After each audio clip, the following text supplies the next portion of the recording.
Welcome back to Jamaica News Now. This is where you get your latest news on sports, entertainment, and much more. Please watch, like, share, and of course, subscribe. Now, people, a forensic psychiatric evaluation has been ordered for a 71-year-old man who is yet to be tried after being charged with murder back in 1976. When Isaiah Palmer appeared in the St. Catherine Parish Court on Tuesday, he was assigned legal aid representation. Attorney at law Denise Hinson, who now represents Palmer, requested the evaluation for her client. Palmer, who is deaf and has impaired vision, last appeared in court in September 2023. He has only communicated that he is from Windsor Road, Spanish Town. The allegations are that in 1976, Palmer was charged with murder, but his case subsequently got lost in the system. His case was revived during a random visit at the Tambourine Farm Correctional Center last August, but it was revealed that his court file could not be found. Palmer is set to return to court on March 13, 2024. People, this man spent 48 solid years in a prison.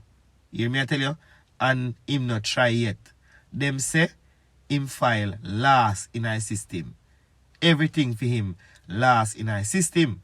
So my big question is now, how many more are there that is lost in the system? Because I'm sure so when film file go down, enough other file supposed to go down with film file. And now, them are bring him to court.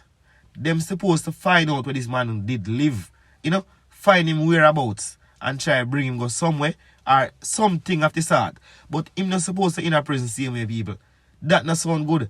After 48 years, and them not try him, and now them bring him to court. And him, me not understand this. The man got court from September 2023, and him still in there now. And him have to go back to court again in a March. Wickedness that people. Them feel let out the man. Let him out. Carry him go somewhere, go put him up. Don't make him stay in a prison. After so long, and not try. Jesus have mercy, yo. The man is 71 years old now, people. You can imagine that, people? Oh my God, man. Wickedness increase. Talking about prison. Yesterday, I played a short voice note of the letter that Ninja Man wrote. But it wasn't the full letter because I didn't have the full letter at that time. Now I have the full letter and I'm going to replay it for you guys to hear. So please listen. This is Ninja Man's second letter to the Prime Minister of Jamaica, Security Minister, Minister of Justice, the opposition leader, and other interested parties. This is a follow-up to the first letter that was released in November 2023. This letter was stamped and approved by Superintendent Campbell, compiled and narrated by Jojo Mack. First and foremost, I would like to wish everyone a prosperous, healthy, and safe 2024. This is a second letter referencing the penal institution in regard to the rehabilitation and suggestions brought forward. I would like to thank the opposition leader, Mark Golding, for his response. It was greatly appreciated. It was brought to my attention that some people were critical of the Prime Minister, the ruling party, that they did not directly respond to that letter. I want people to understand that they did not ignore that letter because it was mentioned several times, whether on the campaign trail or in Parliament. It was acknowledged and was not criticized in any way. The letter was also acknowledged by the Chief Justice as well.